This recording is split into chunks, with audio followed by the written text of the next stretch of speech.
اعوذ باللہ من الشیطان الرجیم بسم اللہ الرحمن الرحیم الحمد للہ رب العالمین والصلاة والسلام علی اشرف الانبیاء والمرسلین وآلہ الطیبین الطاہرین۔ اعوذ باللہ من الشیطان الرجیم وَلَقَدْ وَصَّلْنَا لَهُمُ الْقَوْلَ لَعَلَّهُمْ يَتَذَكَّرُونَ۔ سورۃ القصص آیت 51۔ اور ہم نے ان کے لیے ہدایت کی باتیں مسلسل بیان کی، شاید یہ لوگ نصیحت حاصل کریں۔ قرآن مجید میں لوگوں کے ہدایت اور لوگوں کو حق کی طرف دعوت دینے کے لیے اسلوب بیان مختلف طریقے سے ہوتا رہتا ہے، اسلوب بدلتا ہے، اور اسلوب بدلنے کی وجہ سے کلام کا ہر پہلو سامنے آتا ہے۔ کسی اسلوب میں کوئی پہلو، دوسرے اسلوب میں کوئی پہلو سامنے آتا ہے، اور مطلب کے اوپر کوئی ابہام نہیں رہتا۔ فرمایا اس لیے وَصَّلْنَا لَهُمُ الْقَوْلَ، ہم نے ہدایت کی باتیں مسلسل بیان کی ہیں تاکہ یہ لوگ نصیحت حاصل کریں۔ دوسری جگہ ارشاد فرمایا وَلَقَدْ صَرَّفْنَا لِلنَّاسِ فِي هَذَا الْقُرْآنِ مِنْ كُلِّ مَثَلٍ فَأَبَى أَكْثَرُ النَّاسِ إِلَّا كُفُورًا۔ اور ہم نے اس قرآن میں ہر مضمون کو لوگوں کے لیے مختلف انداز میں بیان کیا، لیکن اکثر لوگ کفر پر ڈٹ گئے۔ مختلف انداز اس لیے اختیار کیا جاتا ہے کہ کلام میں کوئی تشنگی نہ رہے، کوئی ابہام نہ رہے۔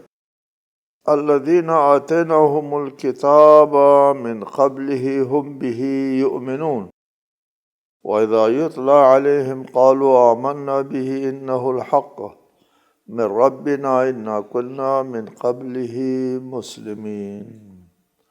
جنہیں ہم نے اس سے پہلے کتاب دی تھی وہ اس پر ایمان رکھتے ہیں، اور جب ان پر یہ قرآن پڑھ کر سنایا جاتا ہے تو کہتے ہیں ہم اس پر ایمان لے آئے، یقیناً یہ ہمارے پروردگار کی طرف سے برحق ہے،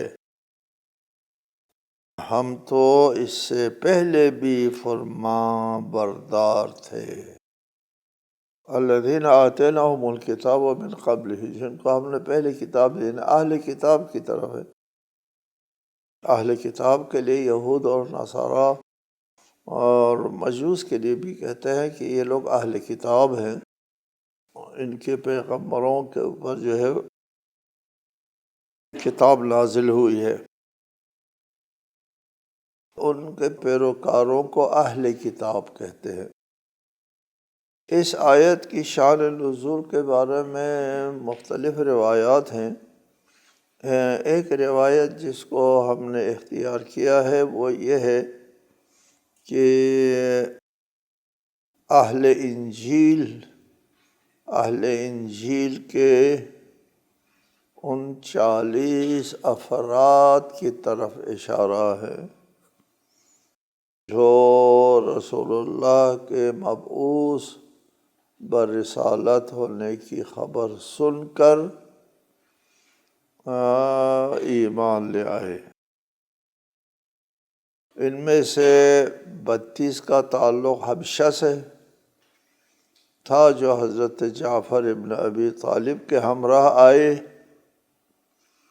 8 افراد شام سے آ گئے تھے، ان میں بحیرہ، ابرہہ، الاشرف، ایمان، ادریس، نافع اور تمیم نامی افراد شامل ہیں۔ ان لوگوں کا یہ تھا کہ ہم پہلے اپنی کتاب انجیل میں اس آنے والے رسول کے بارے میں ہم سمجھ گئے ہوئے تھے کہ اس اوصاف کے حامل رسول مبعوث برسالت ہونا ہے، اور ہم اس پر مبعوث ہونے سے پہلے ہم ایمان رکھتے تھے، اور جیسے مبعوث برسالت ہوئے ہم فوراً ایمان لے آئے ہیں۔ یعنی ان کے لیے کوئی وقفہ ایسا نہیں گزرا کہ انہوں نے انکار کیا ہو، ایمان نہ لایا ہو۔ وَإِذَا يُتْلَى عَلَيْهِمْ قَالُوا آمَنَّا بِهِ، جب قرآن ان کو پڑھ کے سنائے گا، یہ وہی ہے جس کے اوپر ہم پہلے ایمان رکھتے تھے، پہچان لیا، سمجھ گئے لوگ۔ اہل کتاب کے لیے کوئی مشکل نہیں تھا اس پیغمبر آخر زمان کا پہچاننا۔ قرآن مجید میں ہے کہ یہ لوگ آنے والے رسول کو ایسے پہچانتے ہیں جیسے اپنے باپوں کو پہچانتے ہیں، اپنے والد کو پہچانتے ہیں، اور اس کے اوصاف جو ہے وہ ان کے لیے معلوم تھا، سب کے لیے معلوم۔ کچھ یہودی مدینے میں بس گئے تھے، یہودی مدینے میں بس گئے، اور انہوں نے تورات میں پڑھا تھا کہ یہاں پر ایک نبی مبعوث ہوگا آخر الزمان میں، اور اس نبی کے انتظار میں یہ لوگ مدینے میں بس گئے۔ اور مشرکین کے ساتھ جب ان کا اختلاف ہے، لڑائی ہوتی، وہ کہتے تھے کہ ہمارے نبی کو آنے دو، ہمارا نبی جب آئے گا تو پھر ہم تم کو بتا دیں گے۔ اور جب وہ نبی آیا تو ان کا یہ خیال تھا کہ اپنے اولاد اسحاق میں سے کوئی آئے گا، یا ان کے اپنے خاندان میں سے۔ تو جب وہ نبی آیا تو انہوں نے قبول نہیں کیا، یہ اولاد اسماعیل میں سے، عربوں میں سے آیا، قبول نہیں کیا، پہلے اسی کے انتظار میں رہتے تھے۔ اِنَّا كُنَّا مِن قَبْلِهِ مُسْلِمِينَ، ہم تو پہلے بھی مبعوث برسالت ہونے سے پہلے ایمان رکھتے تھے۔ أُولَٰئِكَ يُؤْتَوْنَ أَجْرَهُمْ مَرَّتَيْنِ بِمَا صَبَرُوا وَيَدْرَؤُونَ بِالْحَسَنَةِ السَّيِّئَةَ وَمِمَّا رَزَقْنَاهُمْ يُنْفِقُونَ، انہیں ان کے صبر کے صلے میں 2 بار اجر دیا جائے گا، اور یہ لوگ برائی کو نیکی کے ذریعے دور کر دیتے ہیں، اور ہم نے جو روزی انہیں دی ہے اس سے راہ خدا میں خرچ کرتے ہیں۔ اولئک یؤتون اجرہم مرتین، یہ جو اہل کتاب ہے ان کو 2 قسم کا اجر ملے گا۔ ایک تو اپنے مذہب کے اوپر پابند رہنے، نئے پیغمبر کے مبعوث برسالت ہونے سے پہلے جو مذہب، جو حجت ان کے اوپر قائم تھی، اس کا پابند رہنے کا ثواب، اور دوسرا نئے آنے والے نئے مذہب اس کو برحق سمجھنے اور اس کی طرح منتقل ہونے کا ثواب۔ کیونکہ مذہب کا بدلنا جو ہے وہ آسان کام نہیں ہوتا، معاشرے میں مذہب بدلنا بدنامی کا سبب ہوتا ہے، لوگ مذاق اڑاتے ہیں، تمسخر کرتے ہیں، برا بلا کہتے ہیں، اور یہ صبر آزما مسئلہ ہوتا ہے۔ اس لیے آیت میں فرمایا بما صبروا، صبر کے صلے میں ان کو 2 اجر جو ہے مل جائے گا، 2 گنا اجر ملے گا اس صبر کے عوض میں۔ جب وہ لوگ برا بلا کہتے ہیں، طعنہ دیتے ہیں اور اہانت کرتے ہیں، تو وَيَدْرَؤُونَ بِالْحَسَنَةِ السَّيِّئَةَ، اور نیکی کے ذریعے برائی کو دور کرتے ہیں۔ یدرؤ، دور کر لینا۔ وہ برا بلا کہتے ہیں، وہ طعنہ دیتے ہیں، یہ لوگ جو ہے اس طعنے کا جواب طعنے سے نہیں دیتے، صبر کرتے ہیں، بردباری کرتے ہیں، خوش اخلاقی سے پیش آتے ہیں، خوش کلامی کرتے ہیں، وَيَدْرَؤُونَ، اور نیکی سے برائی کو دور کرتے ہیں، برائی کو برائی سے نہیں، برائی کو نیکی سے، بد اخلاقی کو اخلاق سے، بد کلامی کو خوش کلامی سے، بد رویے کو خوش رویے سے۔ یہ لوگ دور کر دیتے ہیں۔ مطلب یہ ہے کہ جب مخالف جو ہے وہ آپ پر طنز و طعنہ کرتے ہیں، برا بلا کہتے ہیں، تو طیش میں آ کر جھگڑا نہیں کرتے، جیسے ہم لوگ عموماً کرتے ہیں، طیش میں آتے ہیں، جھگڑا کرتے ہیں اور وہ اس سے بدتر جواب دیتے ہیں۔ نہیں، یہ لوگ جو ہے وہ مذہب بدلنے والوں کو جو مشکلات پیش آتی ہیں ان میں صبر و استقلال کے ساتھ وَمِمَّا رَزَقْنَاهُمْ يُنْفِقُونَ، اور جو ہم نے ان کو رزق عنایت کی ہے اس سے خرچ کرتے ہیں۔ کسی طعنے کو برداشت کرنا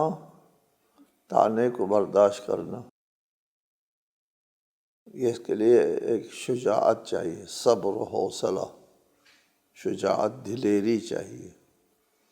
اسی طرح مال خرچ کرنے کے لیے بھی شجاعت، دلیری چاہیے۔ مال سے ہاتھ اٹھانا آسان کام نہیں ہوتا۔ جی، وَتُحِبُّونَ الْمَالَ حُبًّا جَمًّا، خیر کہا ہے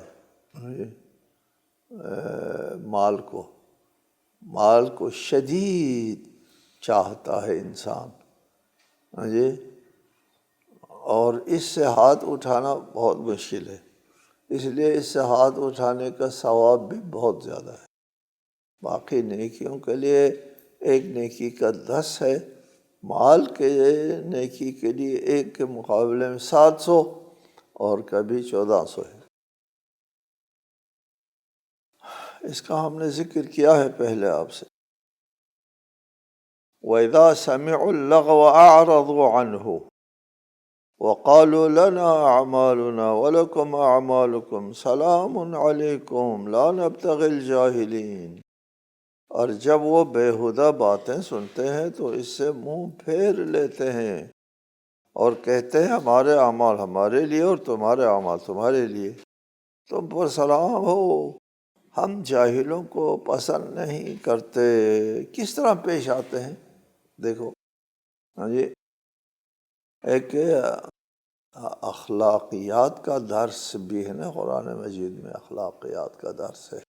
ہر ایک کو کسی نہ کسی مخالف کے ساتھ جو ہے وہ واسطہ پڑتا ہے، اور زندگی میں مختلف لوگوں کے ساتھ واسطہ پڑتا ہے، کوئی آپ کی تذلیل، کوئی تحقیر، کوئی طعنہ، اور کوئی بیہودہ باتیں کرتا ہے آپ سے۔ اس وقت آپ کو کیا کرنا چاہیے؟ طیش میں آنا چاہیے، الجھنا چاہیے، ہاں جی، نہیں۔ وَإِذَا سَمِعُوا اللَّغْوَ أَعْرَضُوا عَنْهُ، چھوڑ دیتے ہیں، منہ موڑتے ہیں، اعتنا نہیں کرتے۔ بزرگواری ہے، ہاں جی، دانش مندی ہے، عقل مندی ہے، اور آدمی بلند پایا شخصیت بنے، ہلکا آدمی نہیں ہے، سنگین آدمی ہے، شخصیت کا مالک ہے۔ کوئی بکتا ہے تو پھر اس کو جواب نہیں دیتا، اعرض عن، منہ موڑتے ہیں، چھوڑ دیتے ہیں، وہ بکتا رہتا ہے، یہ جواب نہیں دیتا۔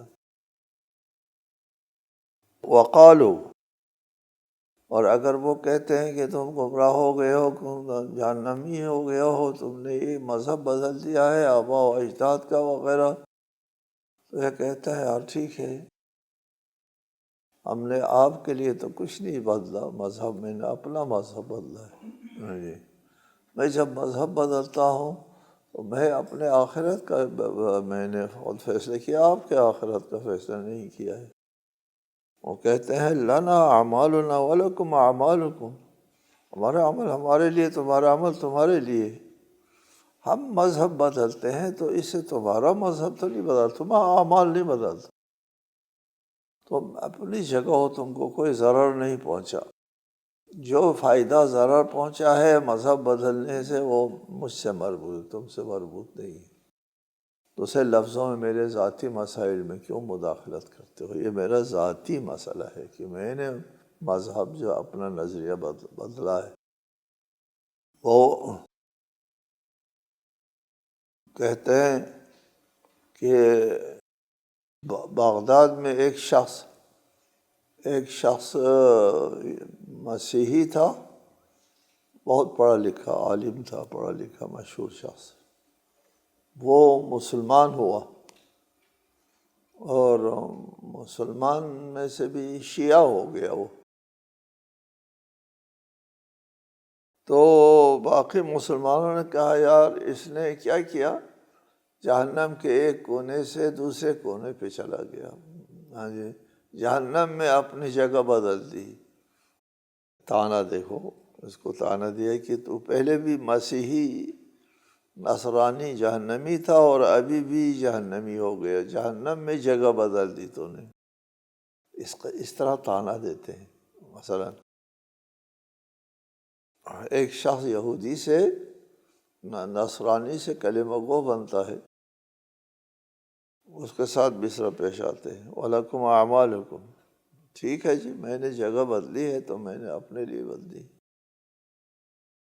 سلام علیکم لا نبتغی الجاہلین، یہ سلام ہو تم پر. اس سلام کو سلام تودیع کہتے ہیں. سلام تحیت نہیں ہے، یہ تحیت والا سلام نہیں ہے. اللہ تم کو سلامت رکھے دعائیہ نہیں ہے، بلکہ یہ سلام تودیعی کہتے ہیں. اچھا بھائی یار خدا حافظ، خدا حافظ کہنے کا مطلب یہ ہے وہ اس کو ترک کر کے چھوڑ کے چلا جانا ہے. خدا حافظ کا مطلب، خدا حافظ کا مطلب یہ ہے کہ اللہ تمہاری حفاظت کرے نہیں. خدا حافظ کا مطلب یہ ہے تم اپنی جگہ ہو، میں گیا. ہم لوگ خدا حافظ کہتے ہیں، یہاں پہ سلام تودیعی کہتے ہیں اس کو. جی، یہ سلام تحیت و اکرام نہیں ہے، بلکہ سلام وداع اور جدائی اور سلام بیزاری ہے. سلام بیزاری. وَإِذَا خَاطَبَهُمُ الْجَاهِلُونَ قَالُوا سَلَامًا، ہے نا دوسری جگہ.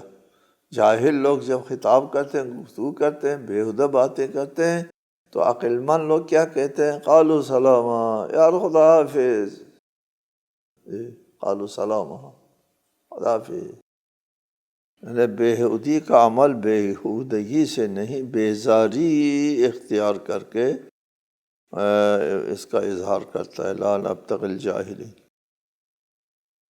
انک لا تہدی من احببت ولکن اللہ یہدی من یشاء وہو اعلم بالمہتدین. اے رسول، جسے آپ چاہتے ہیں اسے ہدایت نہیں کر سکتے، لیکن اللہ جسے چاہتا ہے ہدایت دیتا ہے، اور وہ ہدایت پانے والوں کو خوب جانتا ہے. وہ اعلم بالمہتدین.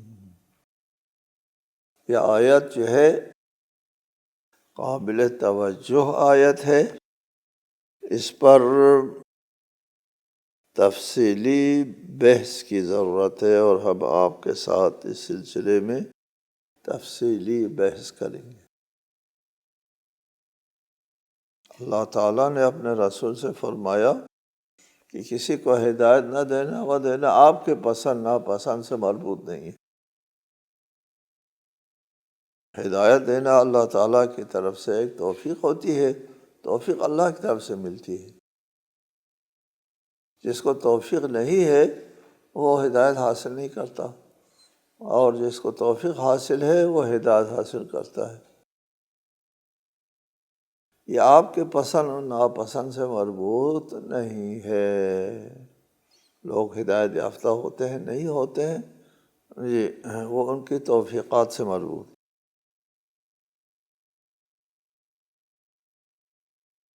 قابل توجہ بات یہ ہے، بہت قابل توجہ، کہ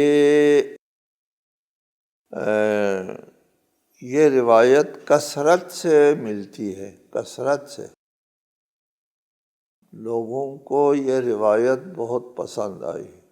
اس آیت کے ذیل میں جو روایتیں وارد ہوئی ہیں وہ پسند آتی. ہاں جی. متاسفانہ۔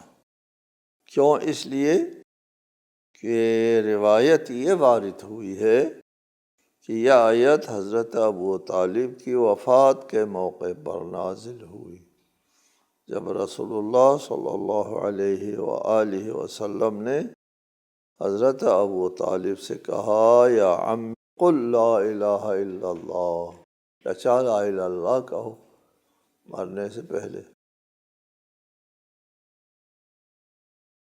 ابو طالب نے انکار کیا، روایت ہے، ہماری روایت نہیں ہے،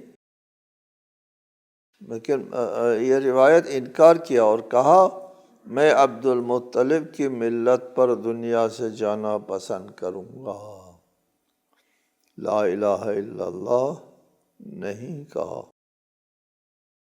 اس روایت کو صحیح بخاری اور صحیح مسلم میں جگہ مل گئی،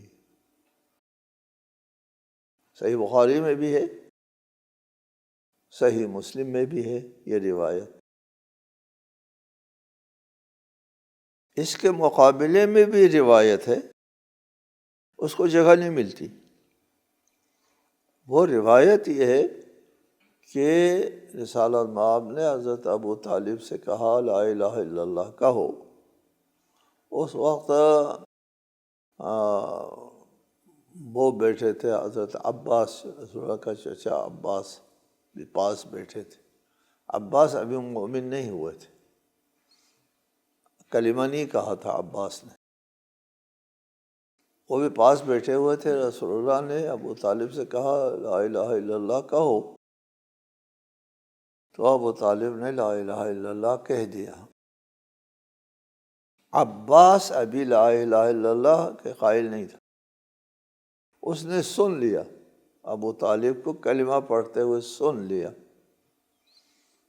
اور پھر کیا کہا عباس نے، وہ بات کہہ دی، وہ جو آپ نے کہا تھا کہو وہ بات کہہ دی، یہ اس نے نہیں کہا لا الہ الا اللہ کہہ دی۔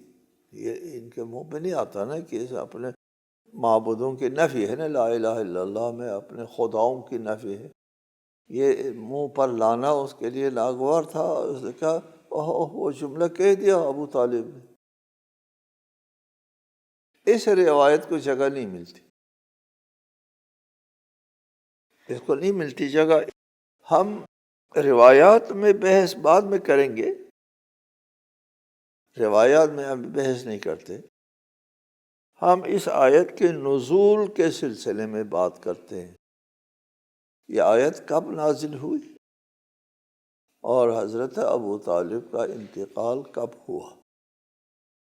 یہ بات سب کے لیے واضح ہے کہ حضرت ابو طالب کا انتقال ہجرت سے 3-4 ماہ پہلے ہوئی، 3 سال 4 ماہ پہلے، ہجرت سے 3 سال 4 ماہ پہلے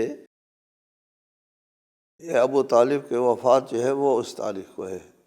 اور یہ سورت نازل ہوتی ہے حضرت ابو طالب کی وفات کے 3 سال بعد نازل ہوتی ہے، جیسا کہ اسی سورہ میں ہے ان الذی فرض علیک القرآن لرادک الی معاد، اسی سورہ کے 85ویں آیت ہے۔ یہ